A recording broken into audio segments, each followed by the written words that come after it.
Hi, Dr. McCarthy again, and I'm here to discuss with you thyroid treatment success secret number 14. Today we're going to talk about a topic that's very important. It's called vitamin D. Everyone these days has heard of vitamin D, but what's really important to understand is that you've got to find a practitioner who understands what vitamin D is, how to test it, how to supplement with it, and how to make sure you're getting the proper amounts so that you can actually obtain true health again.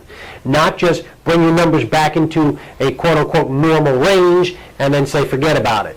Vitamin D is very important. It's actually a pro-hormone. It's a hormone, so you need to be careful with what you're doing. You need to know what you're doing. It's a fat-soluble substance. There's two different forms of vitamin D. In the traditional healthcare system, they check one form, 25-hydroxy vitamin D. Unacceptable. You've got to get both forms checked. I do that here in my office. I will do that for you. What we do is we get both forms checked, and if they are too low, we will supplement with vitamin D. We will do this for a number of weeks, and then we will get you rechecked again.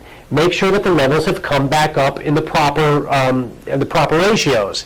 Now, there's lots of foods that can contain vitamin D. One of the most common, one of the greatest sources of vitamin D is liver. Quite frankly, I don't want to eat any liver, so I'm going to supplement with vitamin D if my levels ever get too low.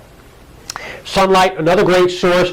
You got to be prudent in your use of sunlight. You got to be prudent in your use of that sunblock as well. If you slather it on SPF 80 every time you walk out into the sun, you're actually decreasing your ultraviolet exposure, decreasing your vitamin D production. So you got to be smart about this.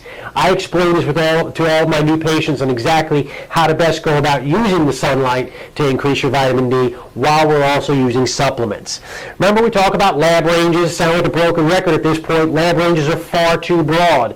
Lab ranges that were set for vitamin D are based upon bone softening disease. So we'll say if you've got 30 milligrams of vitamin D in your blood, then you don't have to worry about bone softening diseases. But if you're at 29, maybe it's a little low. If you're at 31, you're great. I say baloney. That's not the optimal range. You've got to raise the vitamin D levels up around 70, 80, 90, 100, depending upon what kind of health conditions you have.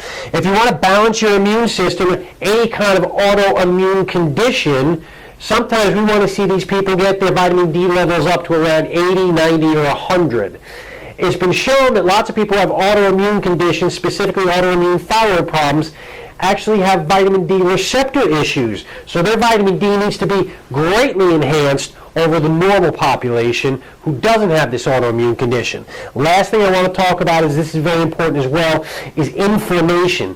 Inflammation drives every disease known to man. All of the major killers, cancer, heart disease, Alzheimer's, diabetes, all these things are driven by inflammation.